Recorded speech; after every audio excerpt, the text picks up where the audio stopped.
So, Climate Pact made clear choices there. Very pleased to have read and have agreed on phasing out harmful subsidies, phasing down coal, and also focusing on non-CO2 gases like methane. However, the switch towards implementation comes at a time of emergency. We, as we have heard, are not on track on achieving what we have all promised, which is to stay below 1.5 of global warming. We are not on track on having the adaptive capacity to match the impacts of climate change. We are not on track on financing resources to allow the transformations that are needed, in particular for developing countries. As the Executive Secretary of the UNFCCC just indicated, every bit of a degree of global warming affects daily lives and livelihoods around the world. And this reminds us that there is a deep connection between human rights and the impacts of climate change. And inaction can lead to breach those rights, so we need to act now. So COP27 is taking place in the context of an emergency, and for this reason we need to make progress. We need a strong decision on the mitigation work programme, as this is a plan that we need to deploy to close the mitigation gap in this decade. It is very important to get concrete as possible there. For this, sectorial approaches should be considered, including actions on mitigation, like mitigating methane, where we know that we have an opportunity to have higher ambition and to see decreases in emissions quickly. On adaptation, I think it is crucial that we have a better understanding of the effects of climate change, both at the local level and the context of the global goal on adaptation. Now, this more understanding means also more scientific observation, especially in developing countries. And this, I believe, should be a goal in itself. We cannot manage what we cannot measure. And hence, as we have inventories of gases, we should also think of developing inventories of impacts. That is the only way that we can monitor how climate change is affecting our societies, our economies, our ecosystem. Only by monitoring impacts we will have the ability to react and to adapt to those trends. And I think here I would like to highlight that it is very, very worrying that the IPCC has just told us in their Working Group 2 report of evidence for maladaptation. So not only is adaptation the step child of the mitigation work, so we are not doing enough, but what we're doing is even producing maladaptation. I think that is very worrying. So we really need to be sure that we monitor correctly what we need to adapt to and follow up and evaluate if we are adapting correctly. This, of course, cannot be achieved without financing. The world economy must abandon investments that are not consistent with the Paris Agreement. We need to move away from inefficient fossil fuels, while at the same time create the incentives for rapid alignment of low-emission resilient investment. So we are looking forward to the update work on the delivery of the 100 billion goal, which we understand as a tool for leveraging the trillions that are needed to implement the Paris Agreement. COP27 should also deliver on other issues that are usually not mentioned at the political level. we would like to see COP27 also as a blue COP. We need to work in the synergies between the different systems of the climate system. We also look for a robust decision in agriculture, hopefully through an integrated food system pathway. The current food security crisis should be a strong motive for us to take action into this direction. As we all know, we are at a historical juncture in the middle of a deep transition from a model that is unsustainable towards a strategy that must allow us to a low-emission society and prepare our societies for advancing against the adverse effects of climate change. As we have already seen a couple of times, it is critical that civil societies and observers of our negotiation play a critical part in this transformation. This is especially important when political leadership is weak, when our political leadership is slow and not ambitious enough. So I would like to see full and enhanced participation of civil society to make sure that their voices are heard. The IPCC has also told us very clearly that transformation towards climate-resilient development is advanced most effectively when actors work in inclusive and enabling ways to reconcile divergent interests, values and worldviews, building on information and knowledge on climate risks and adaptation options derived from different knowledge systems. We need us all together in this. We need to make sure that this transition, which is a social transition, it is an ecological transition, that it is a just transition. That means that the costs and the benefits, because there will be important benefits, are shared fairly and that no one is left behind. And this requires our immediate action. Thank you. Thank you, Minister Maria Rojas, for your words. Now the floor goes to Singapore, followed by the Democratic Republic of Congo. Thank you very much. First of all, ladies and gentlemen, I would like to thank Germany for its leadership in convening the Petersberg Climate Dialogue. We are now facing new headwinds and challenges since Glasgow. The recent geopolitical and economic developments have resulted in a confluence of forces that impeded the momentum on global climate action. These include global food, water, and energy crisis, supply chain disruptions, growing risks of stagflation and pandemic insecurity, etc. We understand the need to address these real and pressing challenges, but we should not lose sight of how fundamentally existential the climate crisis is to all of us, notably SIDS, small island developing states. The findings of the IPCC 6th Assessment Report released earlier this year provided a sobering outlook.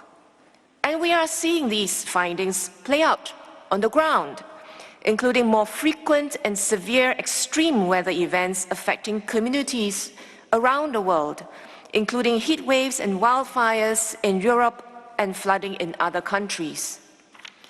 These have a range of downstream consequences across borders, which will exacerbate the global food, water, and energy crisis. So what can we do amid these challenges to ensure that COP27 builds on the positive outcomes at COP26 and work to strengthen our collective effort to address climate change? First, we need to ensure that any action we take to address the current energy crisis does not undermine or make it harder for us to achieve our collective goal of keeping 1.5 degrees alive. While we acknowledge some countries have to dial back on some of their earlier commitments, It is important for these countries to show that they will take additional measures to ensure that they will still be able to achieve their 2030 climate pledges, their NDCs, and long-term low emissions development strategies, LEDS. This is necessary if we wish to avoid the worst calamities outlined in the latest IPCC reports. We also need to faithfully implement the decisions we adopted in Glasgow to raise mitigation ambition. We welcome the recent submissions of updated NDCs by Egypt, Australia, Gabon, Bolivia, Brazil, and others, and look forward to updated NDCs from more countries. Singapore will do our part. In February this year, we announced that we will raise our ambition to achieve net zero emissions by or around mid-century, in line with the Glasgow Climate Pact. We will consult stakeholders before finalizing a specific net zero year and making a formal revision to our LEDs later this year. We will also ensure that they are backed by right strategies, policies, and actions. Second, we need to manage the transition to a net zero world well. Recent events have shown what will happen if we get this wrong. It is important for us to provide an alternative and viable pathway for the green transition.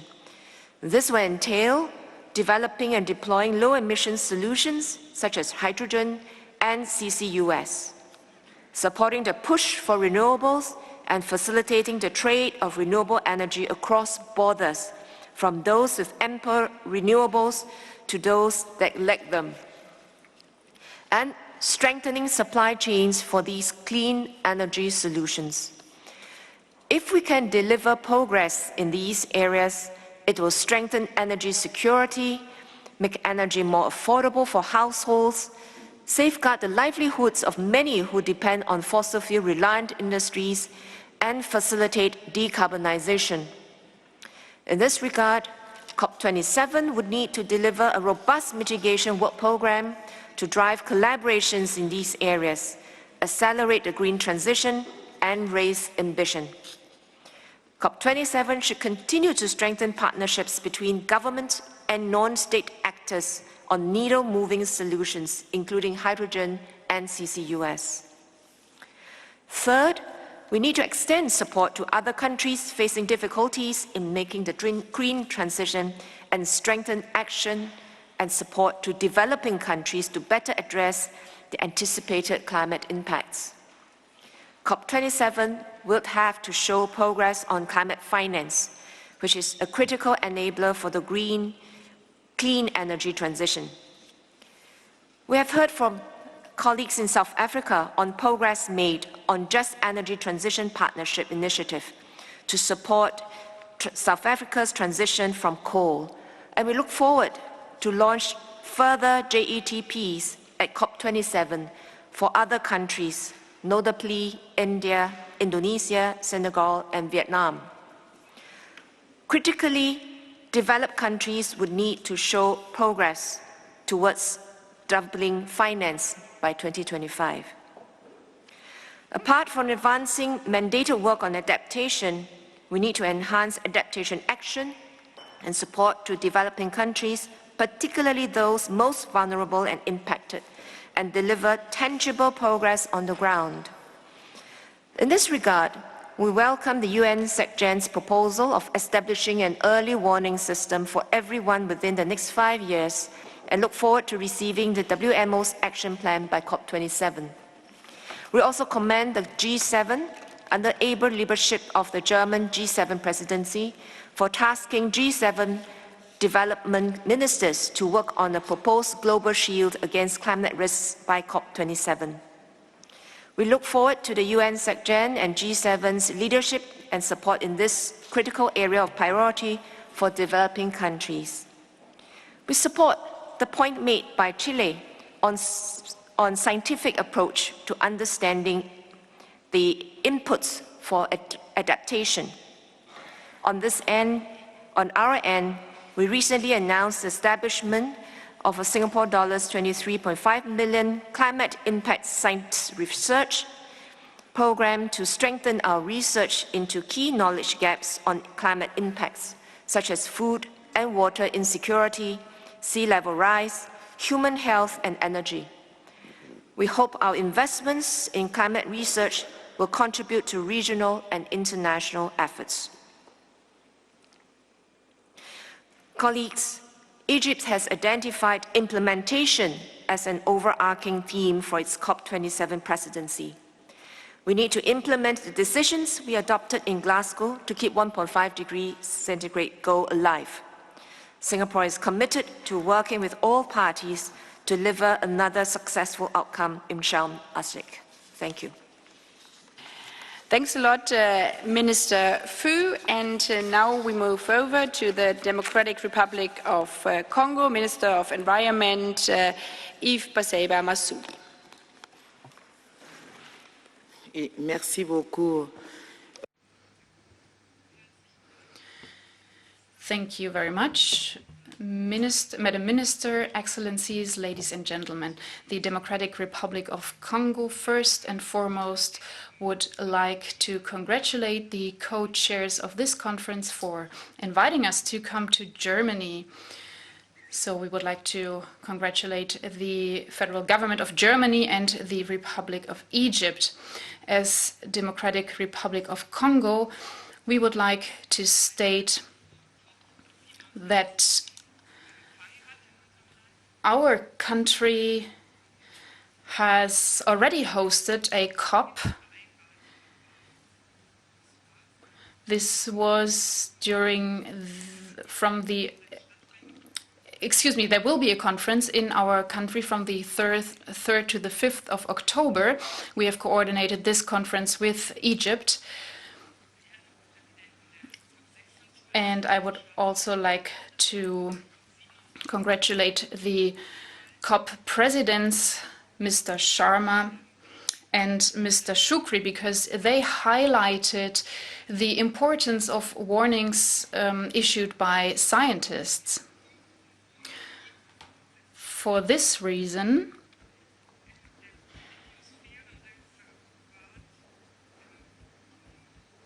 on the 5th and 7th of September, we will hold a scientific conference in order to agree on scientific developments.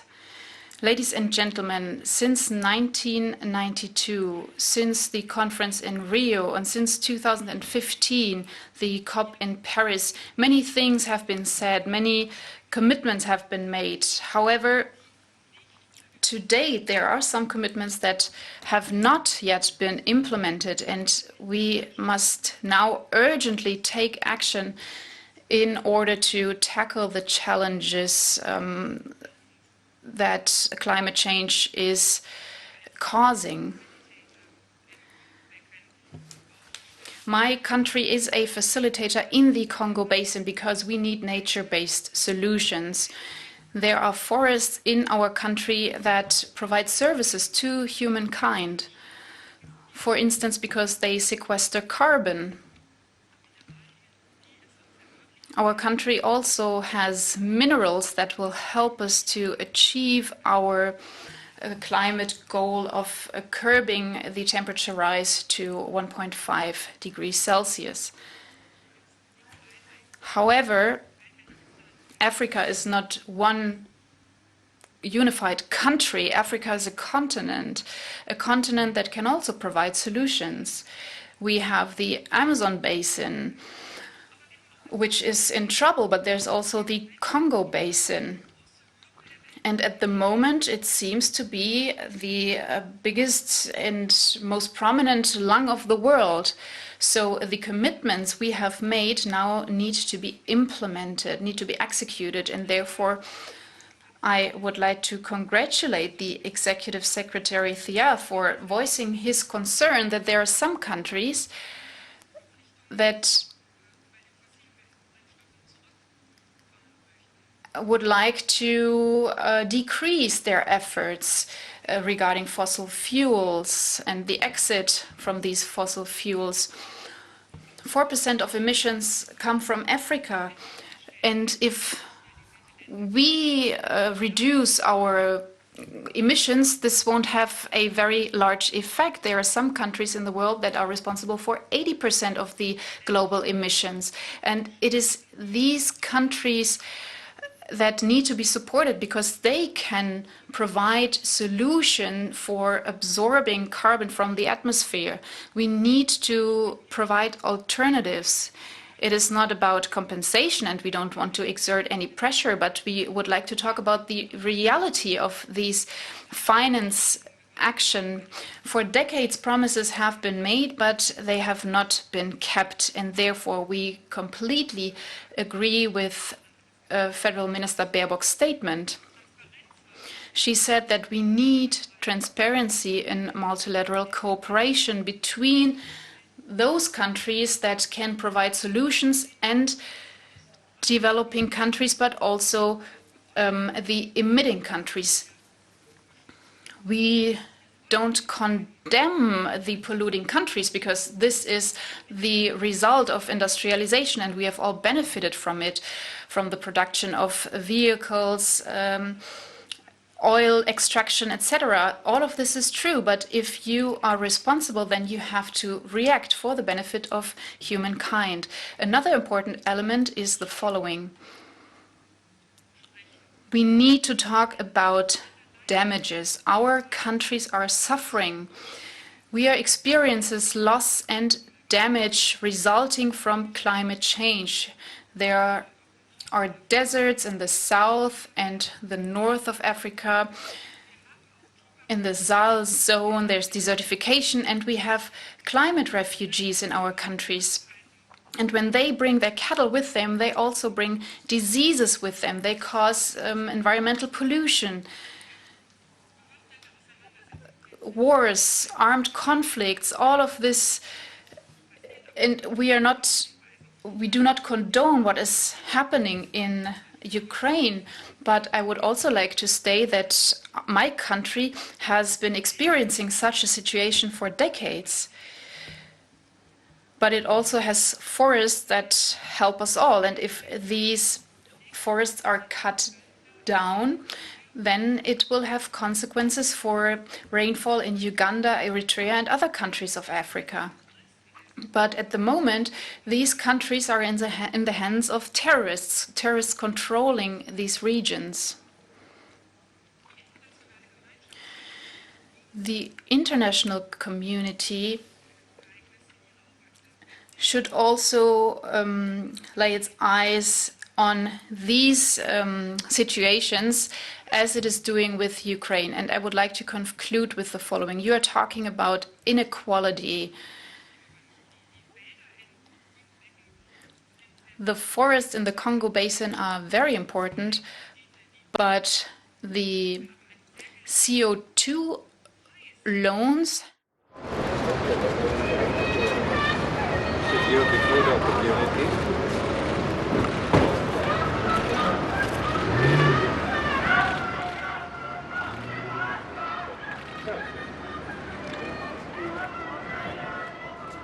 President Abdel Fattah al-Sisi is in the German capital Berlin, and as he was just received by German Chancellor Olaf Scholz.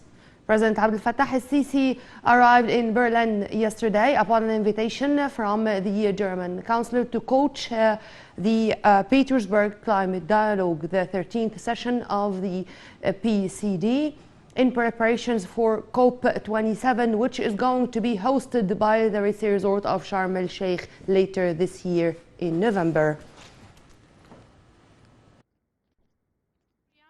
I would like to ask you again if you could look a bit at time, because we have 1 hour left. Afterwards we have world cafes where everybody can speak also intensively, because it would be great if everybody could speak before we have the coffee break. Now we go to Austria, Eleonore Gößler, the Minister for Environment and Climate, and then I would like to move over the moderation to my colleague, and then Gabon will, Antigua will follow. Thanks a lot, dear Annalena.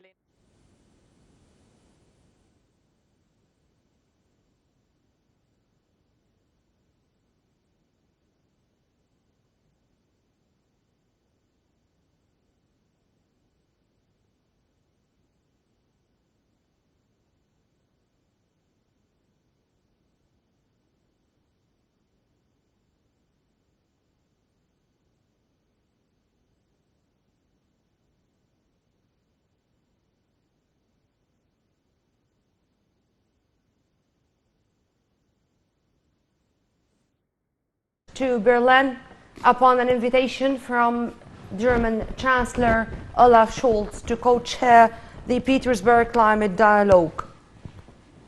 On the sidelines of co-chairing the PCD, the President is going to have a number of... So is there backtracking, or can there be backtracking? No, because both crises show us very clear we must act even faster, even more boldly, even more decisively, and I can assure you Austria is committed to this.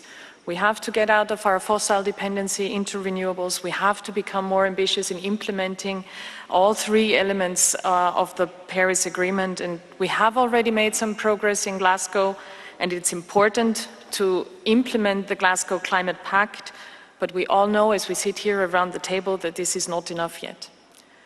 So in my view, what's crucial in November is that we must achieve political outcomes and real progress in all three areas: in mitigation, in adaptation and loss and damage, and in climate finance, adaptation finance, loss and damage finance. So very brief comments on the 3 points concerning mitigation. I think France has put it very clearly. There, in a 3 degrees world, many of us will not be able to adapt our way out of the crisis. So we need to focus on mitigation. We're not on track yet. Many of you have mentioned that. We have an ambition gap both in NDCs and in the long-term strategies. We still haven't received updated NDCs from all countries. We still see that we have some disappointments there, and it's clear to all of us. It's clear to all of us. This is an enormous challenge. This is not easy. It's not easy for our societies. It's not easy for our economies. It's not easy for all of us who have a responsibility, political responsibility to bear in times of crisis. But it is our task, our historic task, I might add, that we achieve this goal. In terms of adjustment and loss and damage, I think there's a clear need for the European Union, for the other developed countries, for action. Many countries and communities which are particularly affected, and we heard the voices around the table, for them adaptation is a core concern, often even a question of survival. Annalena has highlighted this in the beginning with her story from Palau. There is an urgent need for support, not only in terms of funding, but also in terms of capacity building. And I think it's our task in the EU, in other developed countries, to build bridges and to take this calls for support seriously. But also, let's not forget, there are already several support options. The Green Climate Fund, the Adaptation Fund are already providing support for adaptation as well as loss and damage. But the question is now how additional financial support could look like, without creating more bureaucratic hurdles or delaying the help for many years due to the creation of new instruments. So I encourage us to consider how we can work with and improve on the existing instruments instead of setting up new facilities, because we can provide help much quicker, much needed help much quicker if we use existing facilities, existing instruments. And lastly, on climate finance, in the area of climate finance, the COP27, and it has been also clear from many of your inputs, will present us with enormous challenges. We are all aware of that.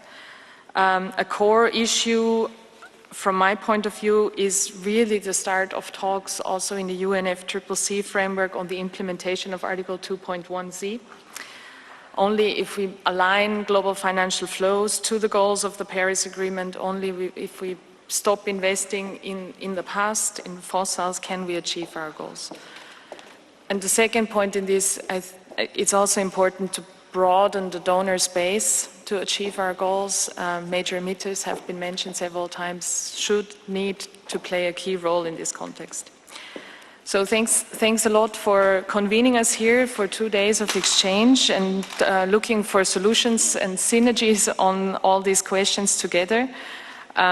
No easy questions, no doubt, but the answers are much needed as well, and so let's try to build bridges in these 2 days, create understanding, listen, as Jennifer very very well put last evening, listen to each other so that we can actually not only prepare well for COP27, but also advance well in preparation for COP27.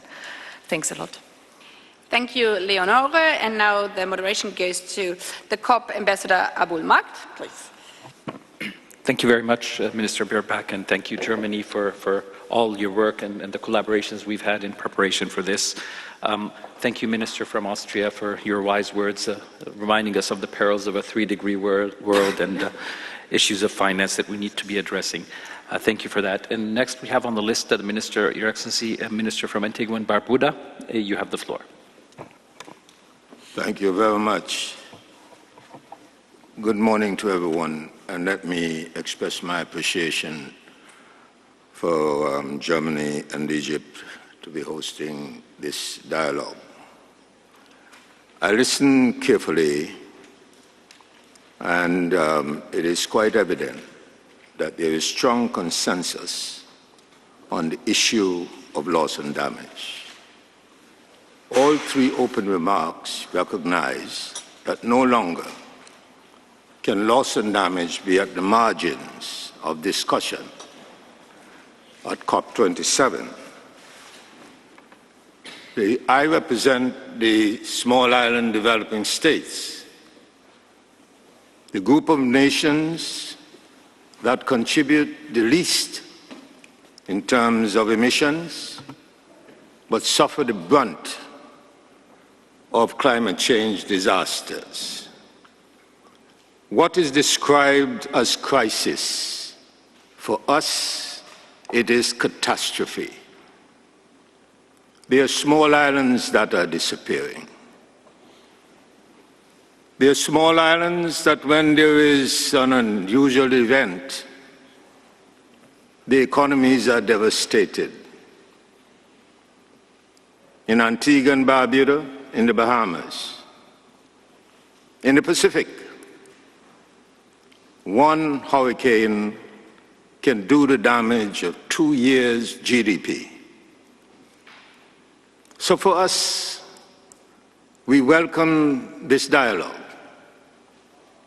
but no longer can we accept that the issue of loss and damage is not worthy of being included on the agenda of COP27. If there is such strong consensus around this table, it is oddly strange that we would not be able to mount the support to get loss and damage on the agenda of COP27. We anticipate that it would be elevated from a provisional agenda and be made a firm agenda on COP27. The Petersberg dialogue should be a dialogue of history. We see it all around us. We see the devastation and the fires in Spain. We see what's happening in Bangladesh. So we don't have to make the case. The evidence is there. What then should prevent us from ensuring that the people in whose name we function, the unborn, do not benefit from the Petersberg dialogue? We need to recognize that we are making decisions in the names of human beings who will inherit this earth. Some of them are yet to be born. I believe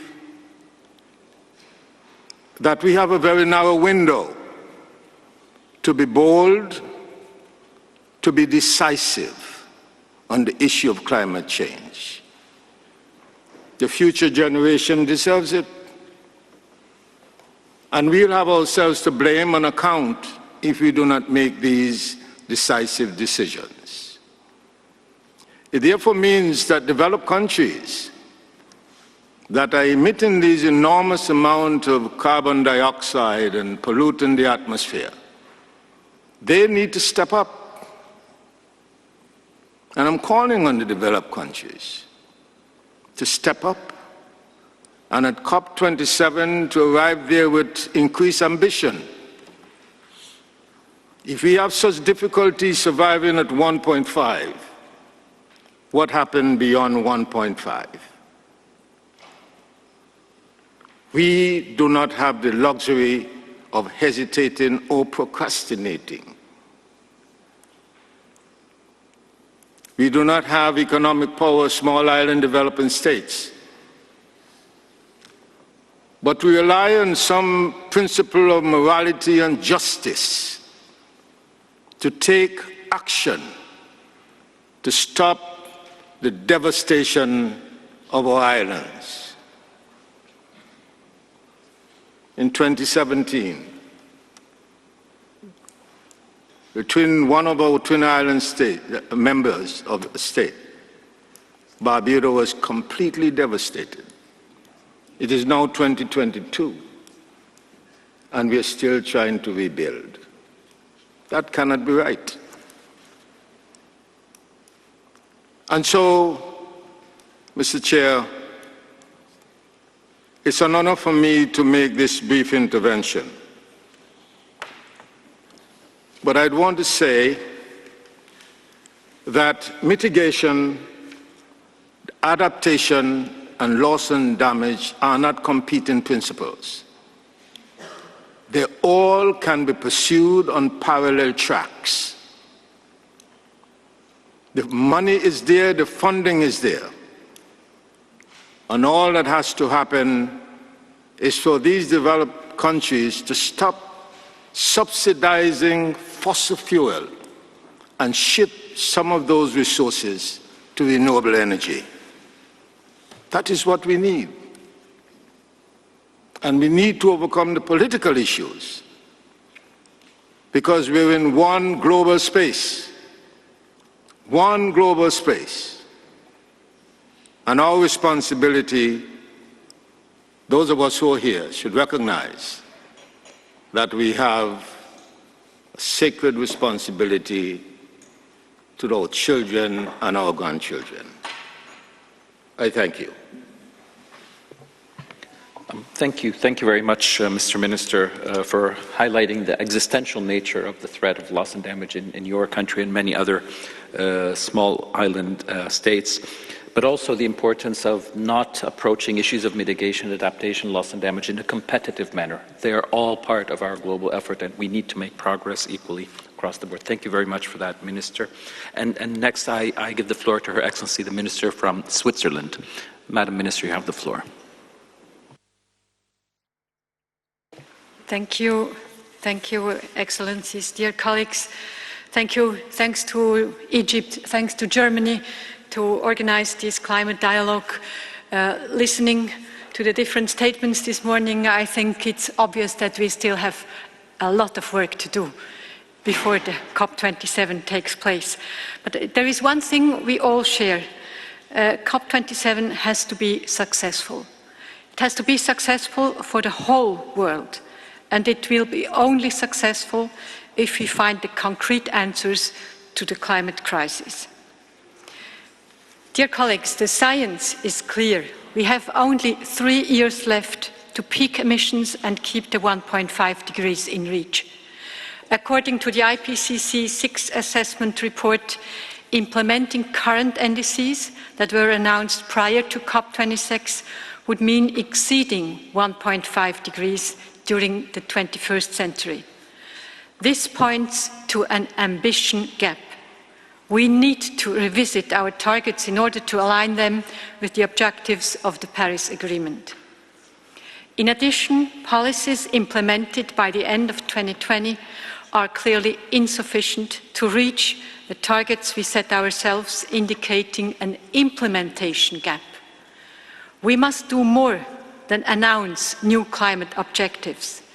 We must show that we are serious about implementing our commitments, and we need to be honest about where we are in reaching our targets. The global stocktake, which will conclude next year, will hold us all accountable to the eyes of the world. We all have our role to play, but it is clear, dear colleagues, We cannot reach the 1.5 degrees objective without the commitment by the main emitters. G20 countries represent about 80% of world emissions. Full engagement by G20 countries is critical for the credibility of our process. Concerning loss and damage, adaptation and mitigation, I will not repeat what my colleague from Austria just said. We completely agree with her and with many others who spoke about these issues. But one thing is clear. Whatever we do in the field of loss and damage and adaptation, if we do not improve in mitigation, costs for loss and damage and for adaptation will be unbearable for everyone. And one last point, dear colleagues, I would like to mention. In Glasgow, we had quite a number of initiatives as well as government and non-party stakeholders' commitments. Of course, they are important, but negotiations between the states and the results of our negotiations about Paris Agreement, they will be crucial. And concerning the initiatives and commitments, we should ensure that the follow-up of these commitments is ensured. So maybe we could have one day in Sharm el-Sheikh just to see what these initiatives and commitments have brought until now before we start new initiatives and new commitments. Thank you. Thank you very much, Madam Minister, and we take your suggestion to have a follow-up on all of these initiatives in Sharm el-Sheikh to heart, and we'll see. It is very important that we just not make initiatives but follow up on them and ensure they're implemented. Thank you very much, and next on the list I have the United States. Sue, you have the floor. Thank you very much. Let me lay out 4 priorities we have for COP27.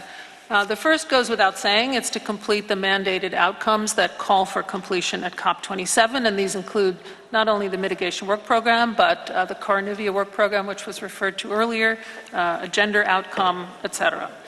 The second priority is relates to the mandated outcomes with longer timeframes. Those that are not supposed to end at COP27, but many have said in the past and previous ministerials that we need to show progress on all of them, including the global goal on adaptation. I think we need to be creative in terms of figuring out how to show progress while at the same time not prejudicing the ultimate outcomes.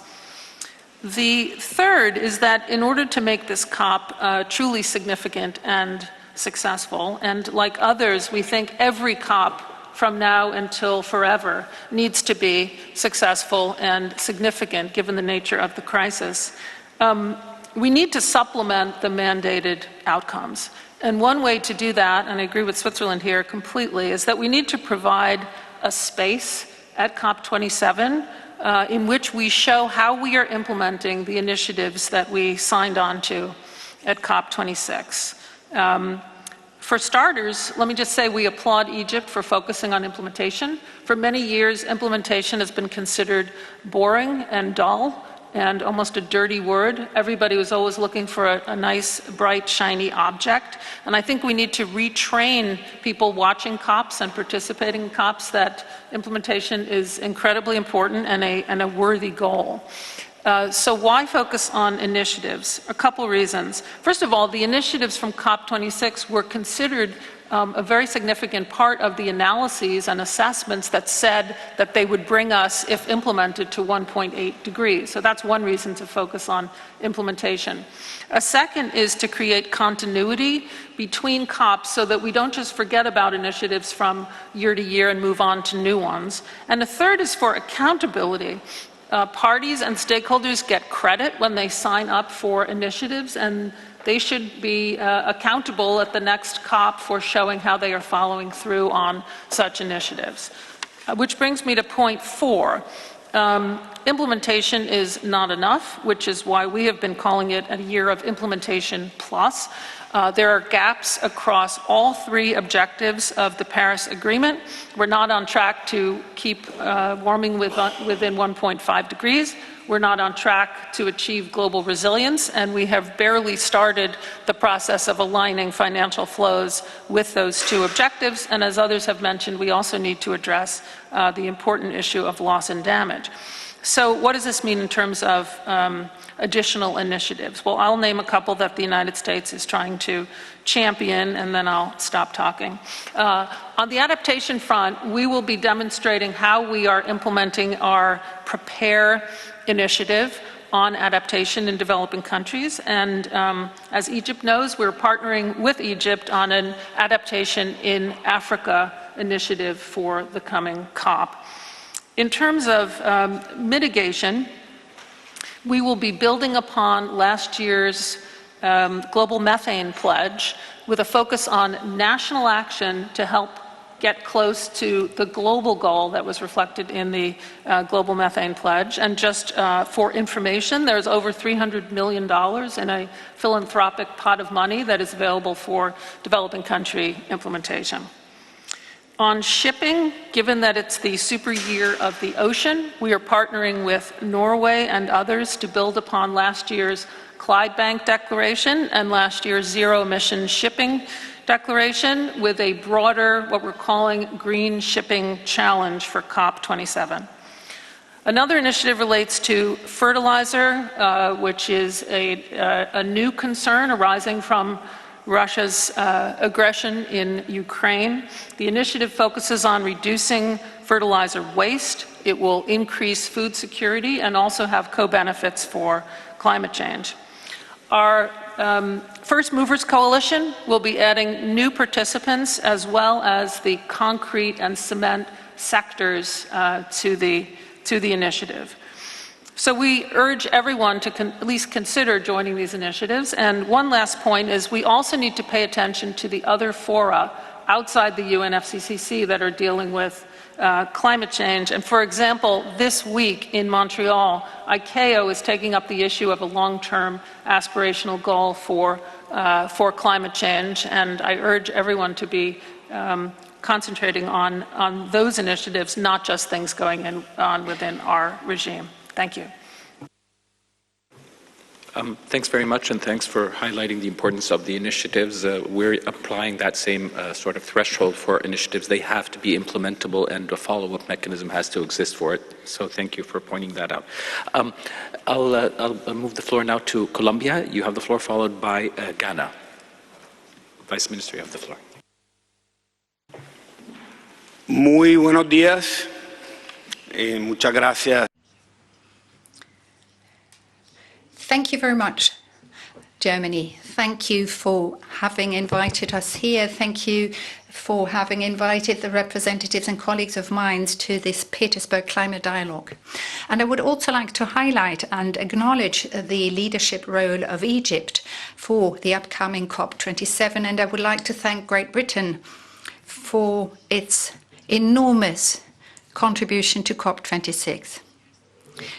It's only been a couple of months, really, since we left Glasgow. And then already the situation turned out to be very complex in the midst of a pandemic. And now in 2022, we find ourselves in an even more complex situation. We're all of us in it together. We're still experiencing a pandemic. But you cannot and must not forget what really counts. What is the challenge that we have to face up to these days? What we have to aim for is to keep global warming below 1.5 degrees in the coming years. So in a way, this crisis will never end. It will continue, but our objective has to be crystal clear. When we met at the COP26, we gave a number of important pledges and promises. We said, first and foremost, that we would raise our ambition by 2030.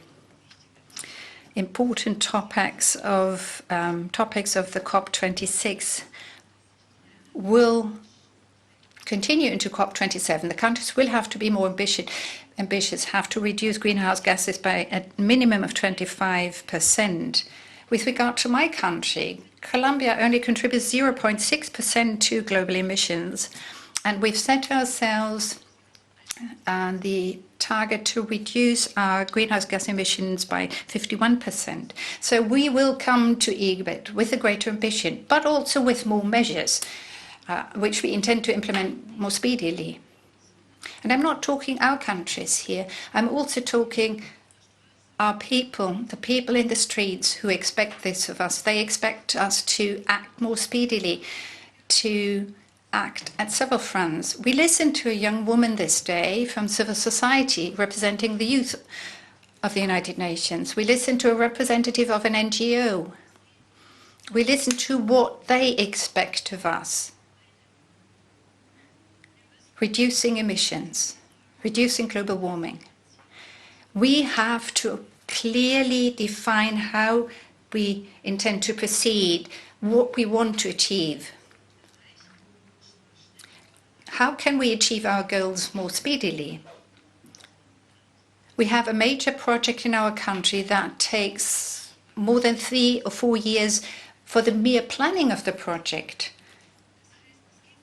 Nothing has, and that does not yet refer to the process of actually implementing it and setting up the structures.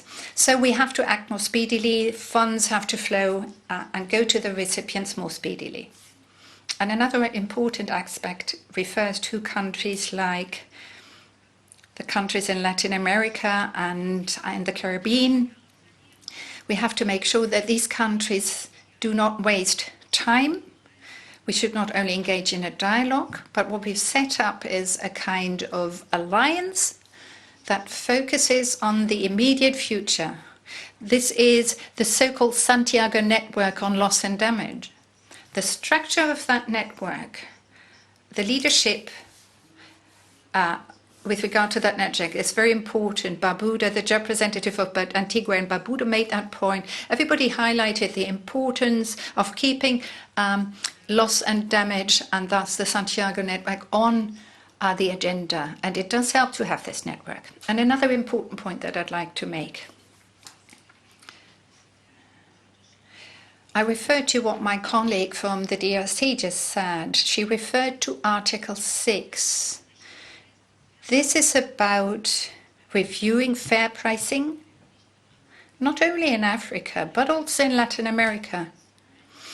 Because there it is an instrument that allows us to be active in the field of finance. It's important for the communities we're talking about. It's important to give them the funds that they need to take action.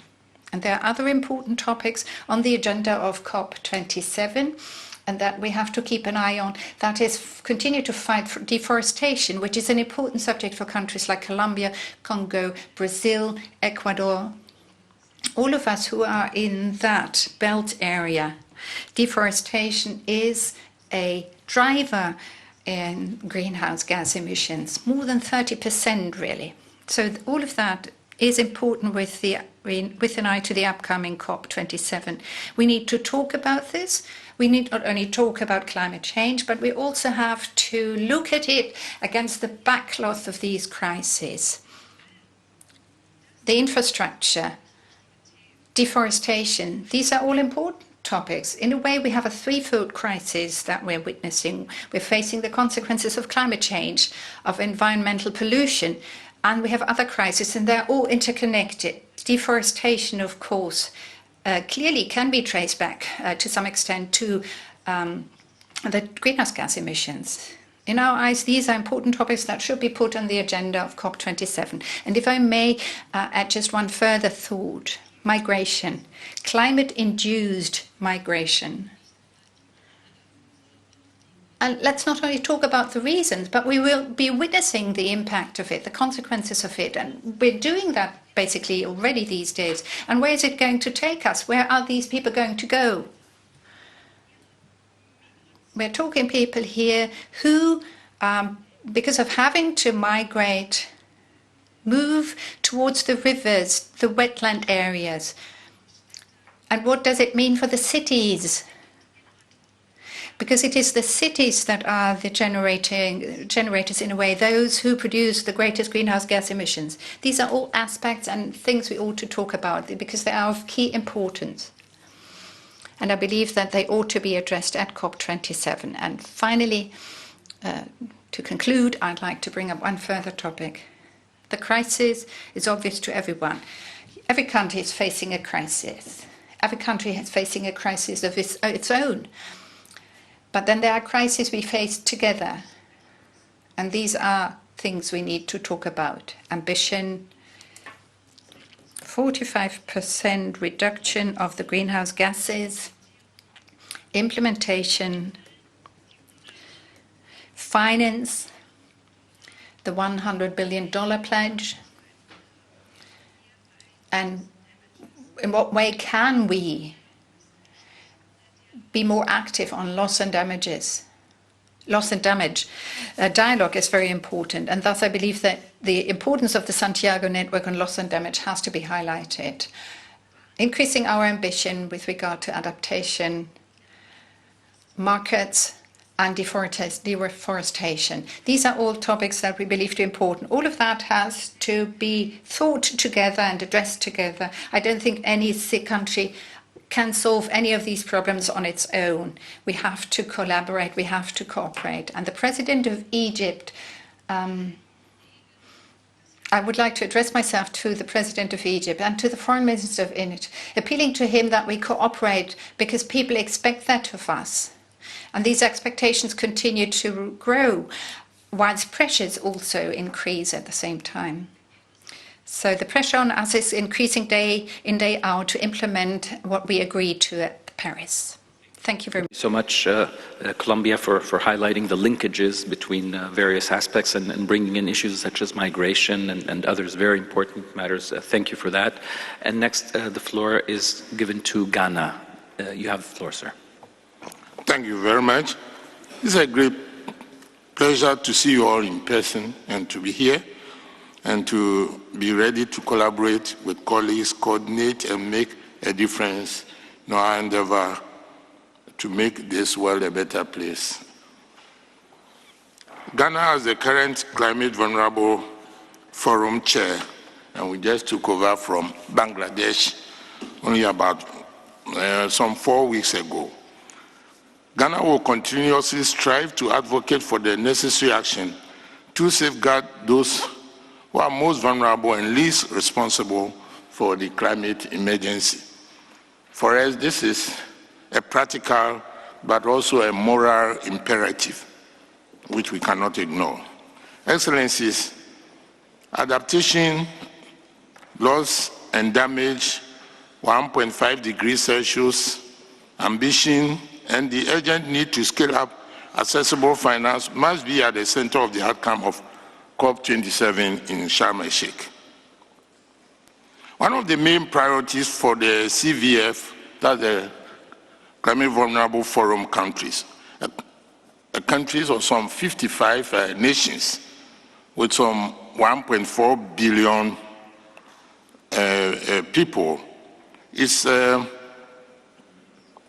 our priorities for the CVF countries is funding for loss and damage because the climate crisis is already upon us and we are the least equipped to tackle it. We acknowledge that a major one. We acknowledge that support exists for averting and minimizing loss and damage. However, the real lacuna, and it is a major one, is to have dedicated funding to address loss and damage. We hope that the V20's own new funding program for addressing loss and damage can help inspire aspects of any ultimate global facility and the mandating of the various funds to mandate to address loss and damage. We will present initial results on this provision of climate responsive international assistance directly into the most vulnerable communities at COP27. We believe the proposed global shield against climate risk could be a part of a tangible deliverable from COP27, provided that it is responsive to countries' needs, such as articulated by the V20, and thus encompass one or more facilities for funding efforts to address loss and damage in the most vulnerable countries. And now, given the massive protection gap that exists, any so-called shield would be a false promise if it lacked support to those who cannot possibly be protected in the near term. Again, let me go on an African COP, the concept of an African COP. Yes, Sharm el-Sheikh puts Africa at the center stage. But an African COP must also be an adaptation COP. Given that, according to the IPCC, Africa is the continent most vulnerable to climate threats. And following the V20 ministerial dialogue in April 2022, we are therefore calling for a standalone implementation plan for how the crucial COP26 decision on doubling adaptation funding by 2025 will actually be implemented by developed nations. The value of the predictability and confidence dividends that this can provide our most vulnerable constituency should not be underestimated. We must strive not for the lower bar of survival and protection. And here, I remember my high school Latin, which says, aptet od mori, which means adapt or die. We must move away from that and indeed strive for an adaptation to be very transformational for some of us to take our vulnerable nations on the path towards prosperity. We can do this. CVF and V20 nations are pursuing climate prosperity plans precisely to ensure our national development will be propelled by climate-smart strategies, and we hope to present a number of these at COP27. The collaborative engagement of multilaterals and donors behind these plans is an opportunity to support our national ambition in such areas such as climate adaptation, addressing loss and damage, as well as renewable energy, while strengthening our partnerships. On ambition, practically no single major emitter has aligned its NDC's targets with the Paris goals. And this is very, very disturbing indeed. This is a travesty that puts into question the very survival of the most vulnerable nations. This especially is concerning given the findings of the latest IPCC report that we could reach 1.5 degrees Celsius of warming our survival limit as early as 2030. Every moment now counts in this critical decade. Again, Excellencies, the compounding impacts of the pandemic, climate change, and the food and fuel crisis are causing a debt crisis across the most vulnerable economies. And there's one thing that I want us to address or avert our mind to. And again, this thing is going to compound and confound our known problems in Africa, particularly illegal logging, and then also forest crimes, and I heard one of the participants made allegiance. All these feed into these climate issues. The service of public debt crowds out room for crucial investment that countries require in order to climate-proof, as it were, their economies, and establish a resilient and sustainable and equitable recovery.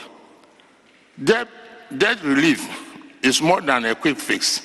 It aims to empower governments to invest in strategic areas of development, including health, education, digitalization, and sustainable energy, and climate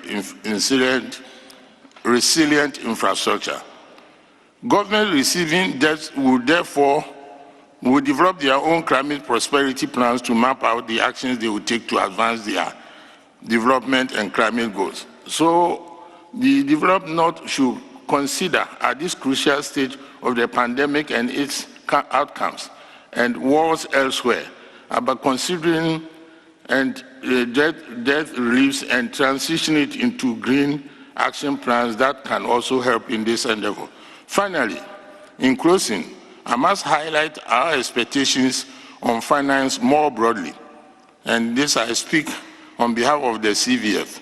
We are calling for a status update on the delivery plan enshrined in the COP26 outcome for full delivery on the annual 100 billion in climate finance delivery for the period 2020 through to 2025. Regarding the new collective quantified goal on climate finance post-2025, it must be adequately respond to the needs of the most vulnerable countries, learning from the experience of the as yet unfulfilled $100 billion goal. $100 billion goal. 100 billion is also a tragic low bar, and this discussion needs to get more serious as to the scale of funding that will actually be required to shift trillions upon trillions of dollars of investment in development countries that need to support the move from brown to green. Ghana is fully committed to the success of COP27. We look forward to working closely with Egypt and the COP26 presidency and with all parties in the pursuit of a future where our people, prosperity, and the planet are all jointly protected. I thank you. Thank you very much, Vice Minister, especially for your kind words of support to the incoming Egyptian presidency. I think I can now move the floor to Marshall Islands. You have the floor. Marshall Islands.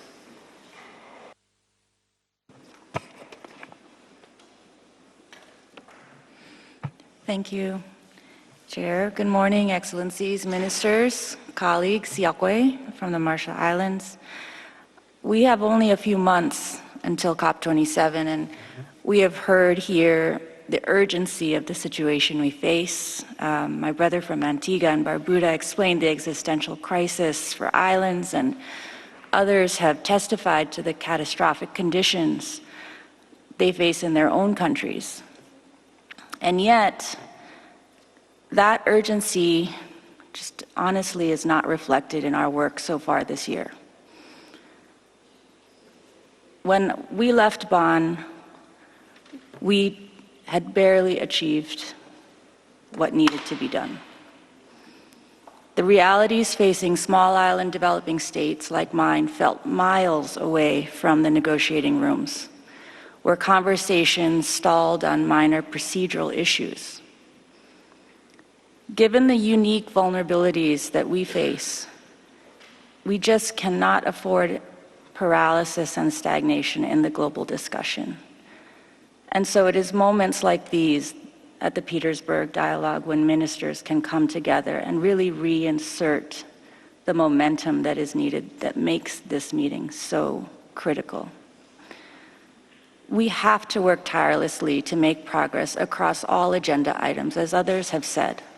Mitigation, adaptation, loss and damage, finance. None can be held hostage to another, and neither can any be ignored. As convener of the High Ambition Coalition, the Marshall Islands will continue to fight hard for ambition across all of these pillars. We left Glasgow with commitments that have the potential to shape our future for the better, but only if those commitments materialize. The failure to deliver on promises not only stalls climate action, but leads to divisions and mistrust. And as we've heard, trust is really the foundation for all that we need to do together. I welcome the assurances from Germany and the EU that temporary measures on energy security will not result in a rollback of ambition. And that is a good starting point for establishing trust. However, I think it is clear that in addition to not going backward in our ambition, we should be focused on how we can move forward, because we are nowhere near where we should be if we want to have a chance of keeping warming to 1.5.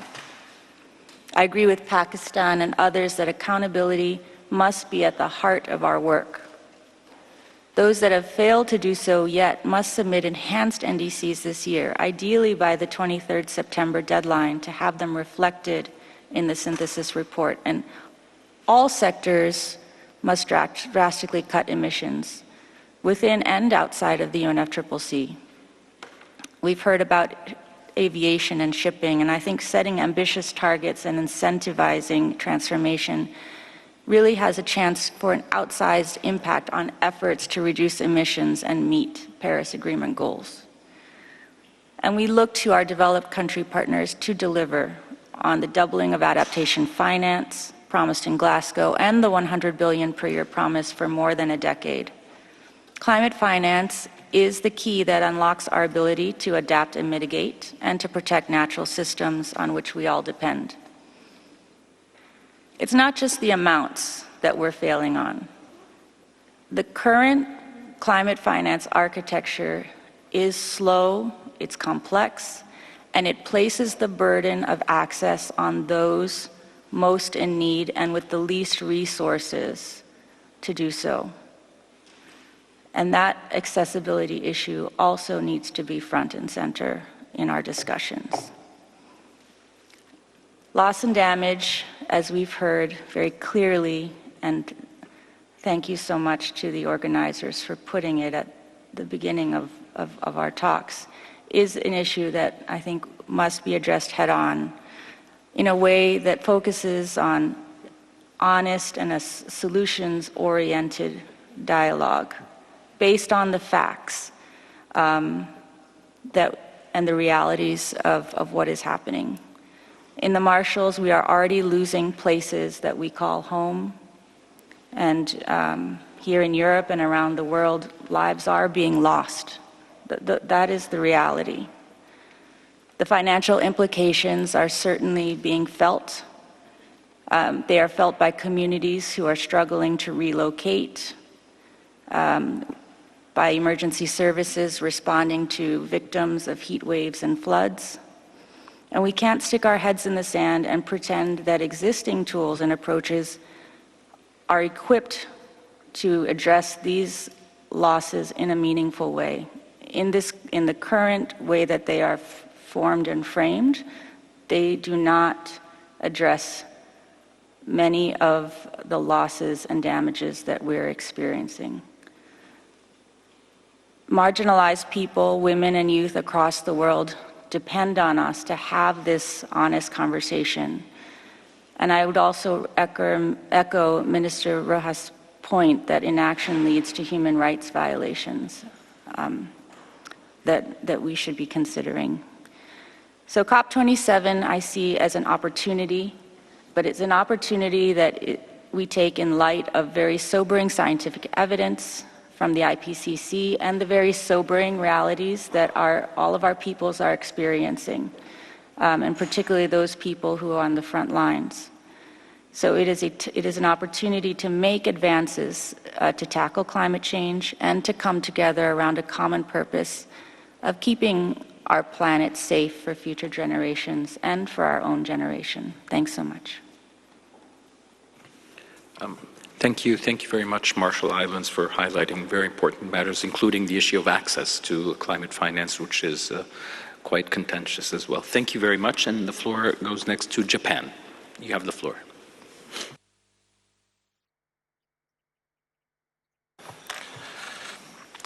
Thank you very much, Minister Baerbock, Germany, and Minister Shokri from Egypt, for hosting and organizing this valuable opportunity to pave way for COP27.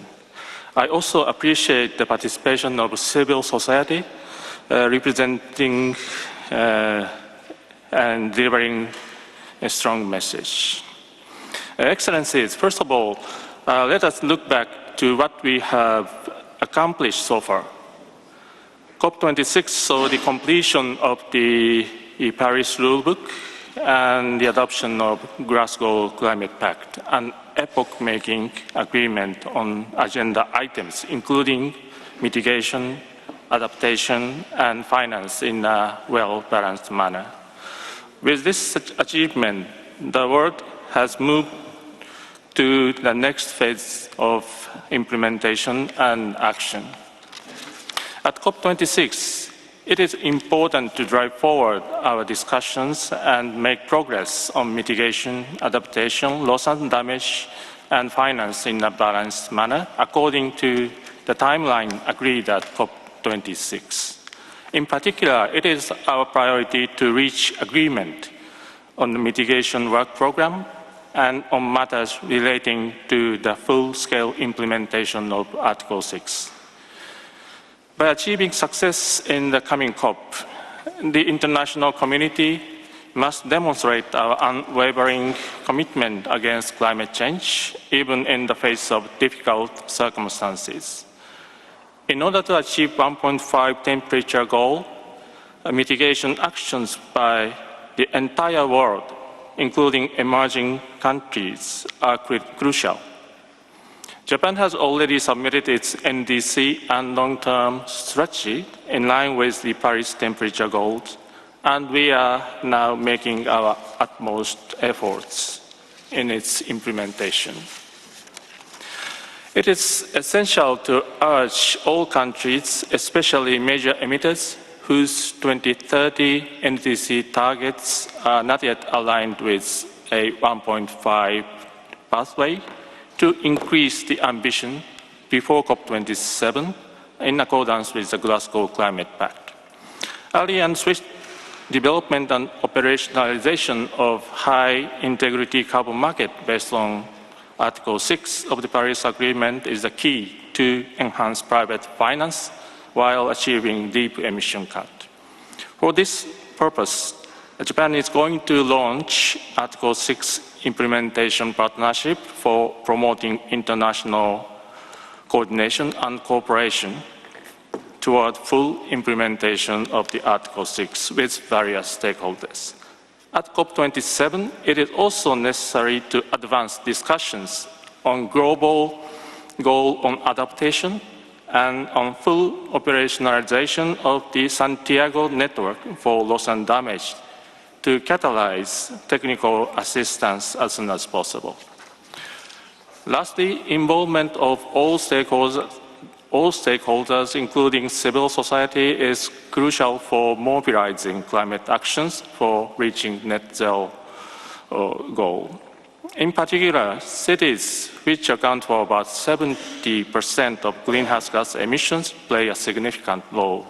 Japan has been disseminating good practices of subnational decarbonization efforts and promoting capacity building and implementation in partner countries. We will continue to further promote international city-to-city collaboration towards the Paris Agreement goal. Japan is strongly committed to the success of COP27. Thank you very much for your attention. Thank you very much to Japan, and interesting, the Article 6 partnership, that's a very good idea. We support you on that. I'll give the floor next to the Czech Republic. You have the floor, sir.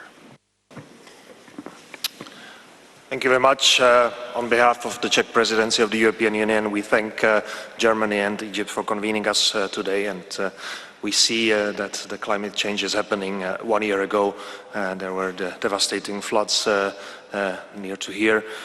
Today we are seeing unprecedented heat wave going across Europe with all the disastrous effects.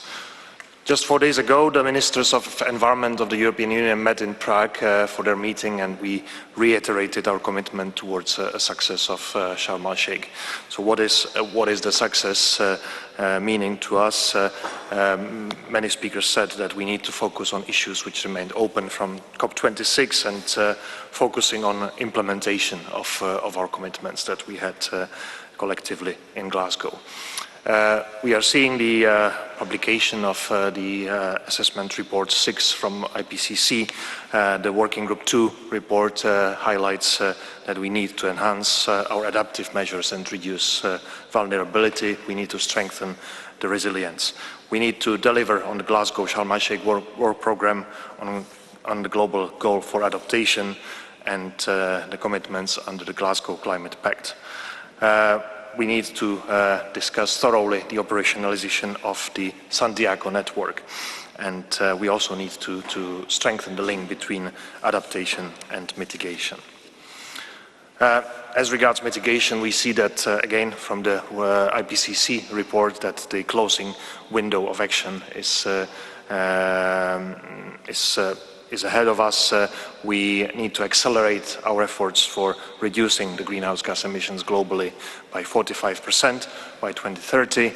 And we hope that in between now and the COP, we will see new updated nationally determined contributions. And as First Vice President of the European Commission said, we are doing our homework in the European Union on the legislative package to that effect. Of course, the essential component of adaptation and mitigation ambition is the finance.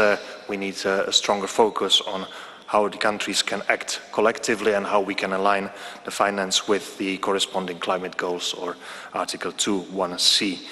And we need to discuss how we can deliver on the 100 billion goal, the doubling of adaptation finance by 2025, and the new collective quantified goal after 2025. Last but not least, we need to progress with the global stocktake so that we are ready for the next year. Finally, the climate COP will be followed by the biodiversity COP, and there are important synergies to be made. So we are ready to work with both COP presidencies to ensure that at the end of the year 2022, we have a strong interconnected framework. Thank you. Thank you very much, Czech Republic. Of course, the synergies with the biodiversity are quite clear in our minds, and we support that approach, of course. Thank you. Next, I'll give the floor to Senegal. You have the floor, Madam. Senegal. Or Minister, I'm sorry.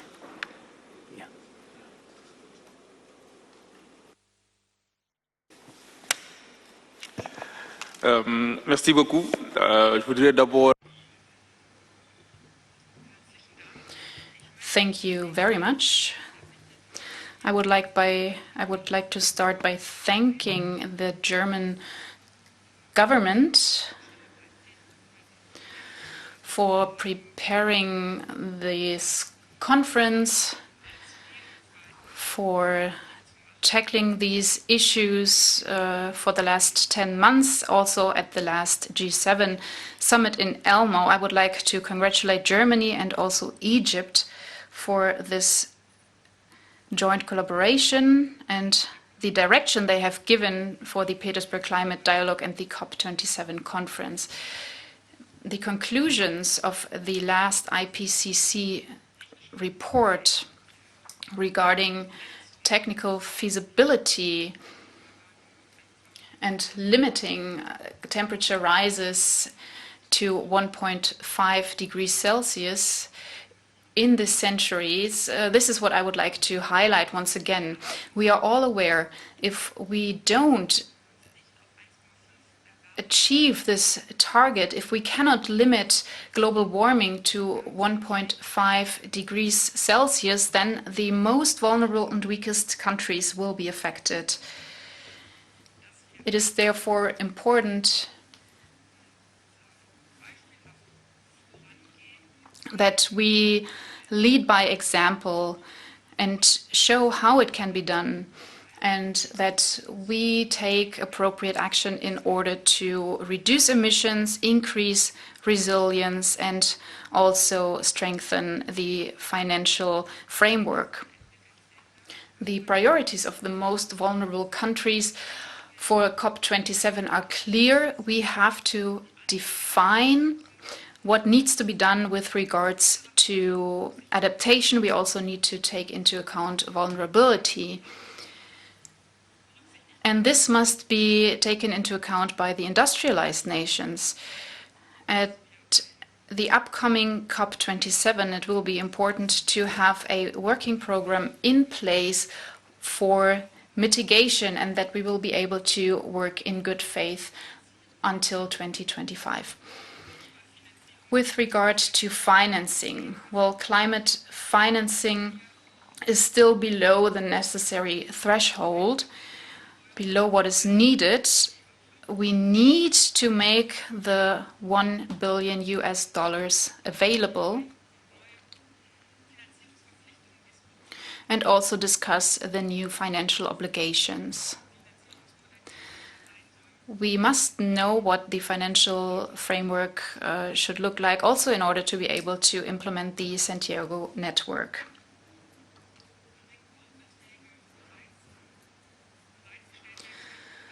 Record amounts were made available in order to find a vaccine against COVID-19. So there are opportunities and possibilities to make this funding available, amounting to $100 billion. And it has already been said that we need to close this financing gap.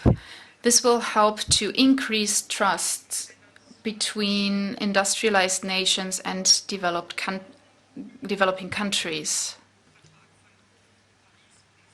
We want to implement the Paris Agreement. Thank you very much. Thank you very much, Senegal, for your important remarks. Of course, the chair of the LDC. I pass the floor back to Madam Minister Bierbak. You have the floor, Madam. Thanks a lot, and I think the discussion has shown how much work we still have ahead of us. Some of you underlined the disappointment that so far adaptation and loss and damage hasn't played the part as it should be, and more importantly, those countries of you facing already, as the minister from Antigua and Barbados has said, not only crisis but a catastrophe, underlined that we really have to deliver. To sum it up, I would say the future does not happen, it lays in our hands, and it's our responsibility if we build the future together or if we just let it pass. As not all of you have spoken yet, we will take the list of speakers to our second session in the afternoon, so those ones will be free first who haven't spoken yet, but this underlines how important it was that we have an open debate, a frank debate, where we could also see where we have to work more intensively. We have now a shortened coffee break within the next 15 minutes because we are continuing at 12 o'clock with our high-level segment, and I would really like to ask you to go smoothly back from the coffee break to this room, that we really can start with a high-level segment sharp at 12 o'clock. The German Chancellor as well as the Egyptian President will join us there, and in the afternoon we will intensify our discussion on the important question of adaptation, mitigation and loss and damage. Thank you for the morning so far. This was really important work.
Ladies and gentlemen, we were watching live from Berlin the inaugural session of the Petersberg Climate Dialogue, which started earlier in the morning, co-chaired by our top diplomat, our Foreign Minister, Sameh Shukri, along with his German counterpart, and the German President, Frank-Walter Steinmeier, received President Abdel Fattah el-Sisi in the German capital as a round of talks is taking place between the two leaders. President Abdel Fattah el-Sisi arrived earlier on Sunday to the German capital upon an invitation from German Chancellor Olaf Scholz to co-chair the Petersberg and Climate Dialogue, or PCD, which opened earlier in the morning today. The Petersberg Climate Dialogue is a remarkable step ahead of the 2022 UN Climate Change Conference COP27 that will be hosted by the Red Sea resort of Sharm el-Sheikh in November. And it also represents an opportunity for consultation and coordination among a large group of active countries in efforts to confront climate change. We were watching some footage from the reception of Frank-Walter Steinmeier, the German president, to President Abdel Fattah el-Sisi.